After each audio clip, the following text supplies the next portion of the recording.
So how long have you been a PT for, Jen? 7 years. 7 years? Yeah. What kind of life does a PT look like up to this point? It's hugely different to when I started. I remember my first day as PT, it was like the scariest day of my life.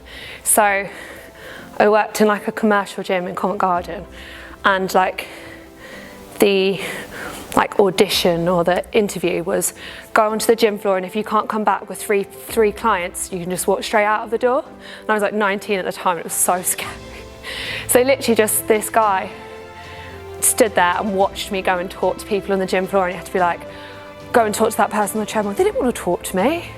Go and talk to this person on the mat, that kind of thing. And it was like, well, if you can't do it now in front of me, when I walk out the door, like, you're not going to have any clients, are you? And you're like, oh, okay. So yeah, I would say the first year was brutal, really brutal. The gym didn't open till 6:30. You get there at like 6. It was in the bottom of a hotel, so you could like walk in through the hotel bit. It was in a basement. You didn't even know what the time of day was. And for the first year, they were like, if you're not there, what if someone goes up and wants a PT? Like, you miss that one shot. So suddenly we're there open till close. It was pretty much that, open till close, Monday to Friday, because it was a gym right in like a kind of more like business area. No one was there on a Saturday and Sunday anyway. It was really hard work. I didn't make any money that year. I think I saw my friends that year. But then it started, like, you picked up more clients and you got a bit more confident and you got like more referrals. And it was like that probably for the first 3 years I worked just there. And then I got my pre and postnatal qualification. And then I was like 50% there, and the other 50% I used to go, and actually I still do one-to-one sessions with pregnant or postnatal women with their babies in the session, which was always really cool. And just anywhere in Fulham, Chelsea, like Green Park, all of the areas like within like kind of zone 1 and zone 2, which meant I could do a morning at the gym there and then go to their houses afterwards and come back. And that was pretty much up until COVID. I was like half and half like that. And then when COVID hit, it was like online. It was probably like, at the time I thought it was like awful, like COVID was awful, just to clarify, but like awful for my business, but probably like for my own sanity, it probably came at quite a good time, because I'd always thought that I didn't want to be in London all of my week, but I didn't know how to do that without either losing clients or just starting again from scratch. So it gave me opportunities then pick up some more clients like closer to home, ones maybe that I could drive to, and then started at another place on a farm, which is where I'm there at the moment. It's super lovely there. Makes me feel really wholesome when I do sessions there. So yeah, now I'm here a day and a half a week. I'm on the farm doing PT, just to clarify. Just to clarify. And around that is all one-to-one PT, mainly pre and postnatal women. Yeah, pretty much either at these 2 locations or I'm going to people's houses now. So it's like hugely different. When you think back to when you first started training yourself, when you first started obviously coaching, being a PT, now, what would you say the biggest changes in your approach to training, like your training philosophies? Is there anything that jumps out that when you think back to then versus now, things have kind of changed a bit for you? Probably I learned that like less is more. I always think when I first qualified, I wanted to prove that I knew all the different movement patterns, and I knew what I should be doing with my clients and with like small group and things like that. So I think I tried to put too much in the sessions, only to try and prove the value that I was adding to someone's life or to the session.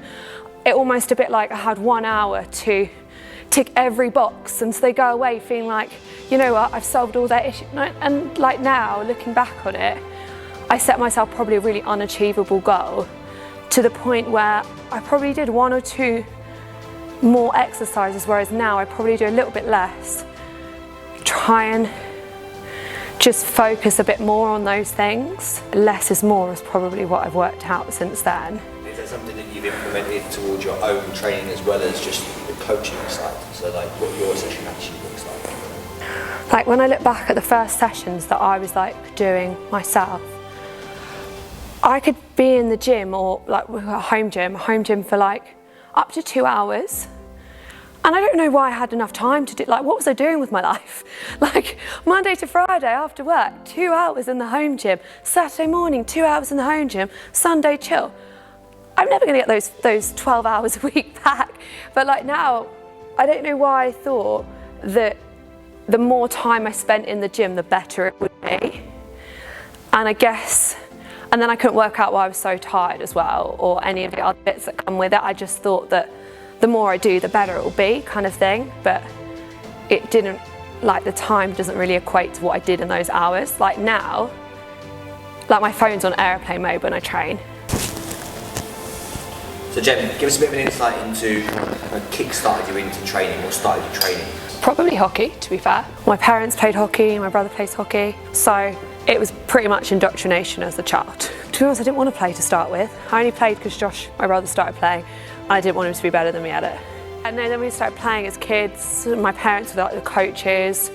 My parents both played in the ladies, like men's and ladies teams. We played in the Colts teams, like worked our way up. And yeah, I didn't really start actually like training in the gym as such until maybe it was like 19, 20.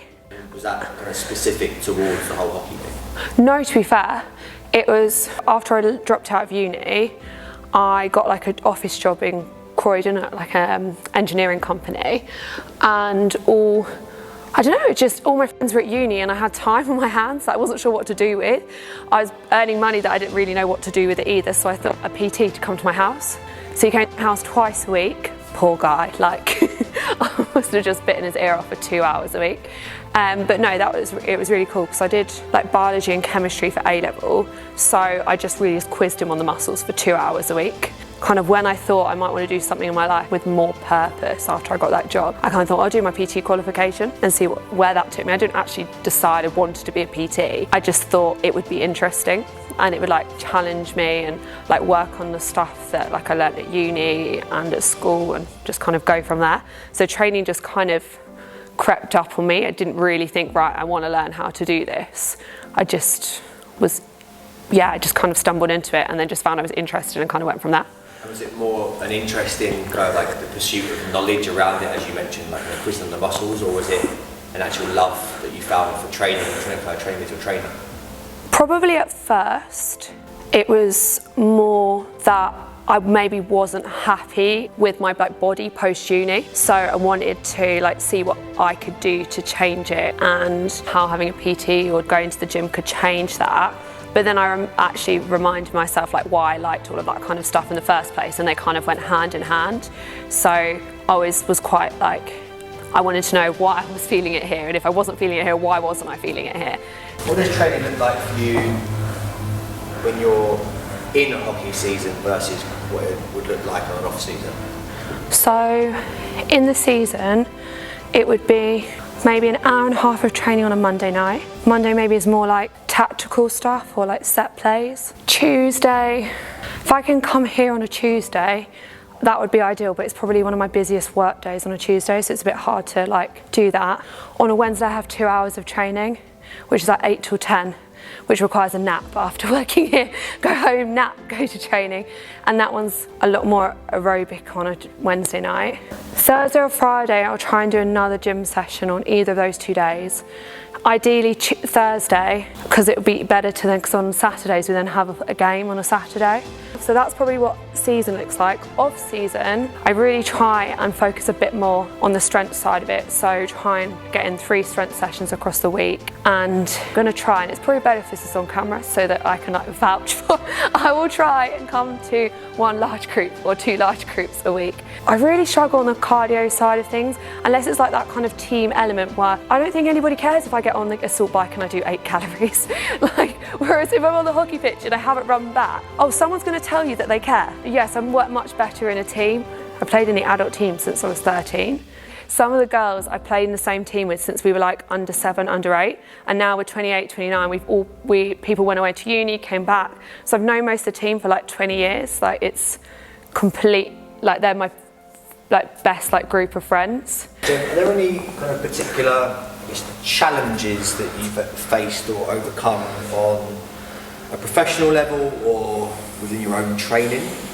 Sometimes like trying to find the balance, like training wise, between like just work and being in the gym, like actually separating myself from it. I find it really hard sometimes to switch off when like I'm training and not thinking, oh, this exercise would be really good if I did this with this person. I find that really hard and it often affects my training. I find it really hard to like compartmentalise those two things. And like the tougher the hockey season gets, the more it affects like my gym training. Like this season I'm trying to think, since Christmas we trained twice a week and played on a Saturday as well. And it's just take a toll on my body to then try and like strength train on top of that.